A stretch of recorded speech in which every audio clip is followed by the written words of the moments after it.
Welcome back to One-on-One Sports. I'm now joined by our two resident bracketologists, Joey Accordino and Tom Waterman. Now, guys, the committee has been taking a lot of heat so far for some poor decisions in the NCAA tournament. But, Joey, who are the snubs? Well, the committee was awful this year. Make no bones about it. They made so many terrible decisions, but there's three snubs that really stick out to me. What the committee should do when they're picking the tournament field is think about this. Every single team in college basketball has proven time and time again that they can lose.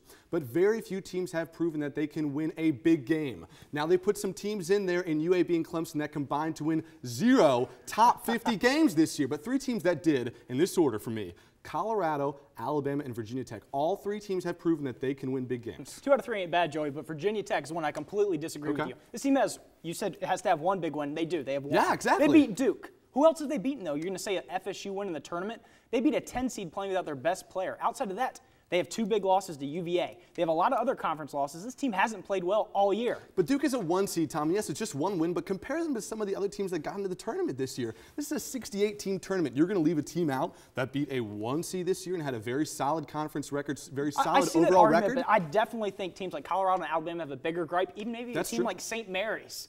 They were 1 game away that Gonzaga lost in the championship game. Only reason they're not dancing. Now, I agree with Tom on this one. Virginia Tech, I think the 2 losses to UVA. Because you're from Charlottesville, that's why. I know this. This is why I can speak on the subject. But 2 losses to UVA far outweigh the 1 win against Duke.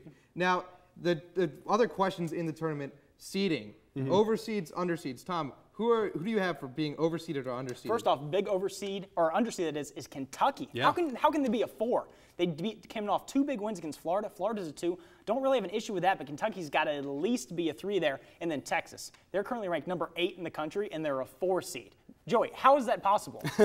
Well, it shouldn't be possible, Tom. I completely agree about Kentucky. I talked about them last week going into the SEC tournament. I really like that team, young, athletic. They have a lot of potential. Louisville as well as a 4 seed, a little bit underseeded in my opinion. Finally, Georgia as a 10 seed. Why were they in the tournament at all? They should not be a 10 seed. Put them as an 11 or 12 at best. They lost twice to Alabama this season. Alabama, as we said, left out of the tournament. Georgia should not be in, and certainly not as a 10 seed. I got another one for you. Penn State. This is a team that won 5 of their last 7 games. They're 19-14. They were 14-12 3 weeks ago. How are they in the tournament? It's terrible. It's a great question. Now, some of the regions, you know, if you look at it, the regions kind of break down. Some of them are more difficult than others. Joey, what is your favorable region?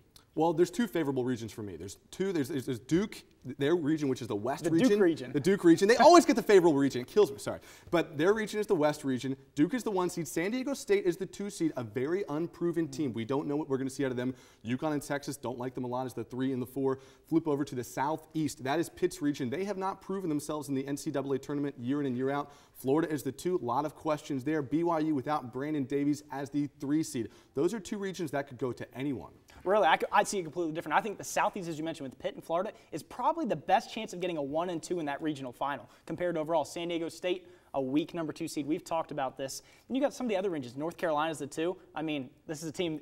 Consistency is not their game, Joey, as we saw this past weekend.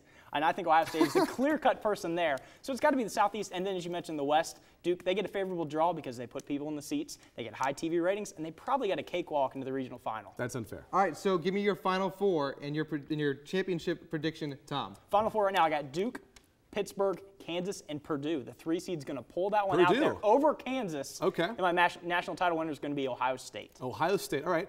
I disagree on a couple of the things. Kansas, I see being there in the Final 4. I think they have an incredibly strong club.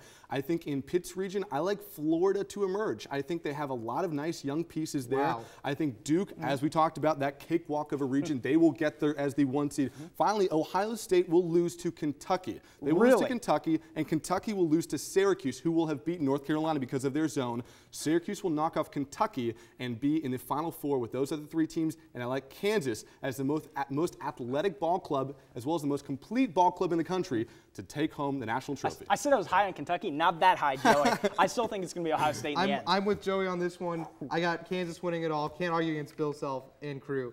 We have to take another commercial break, but when One-on-One returns, Eric will sit down with our own NFL draft guru, Josh Norris. Stick around.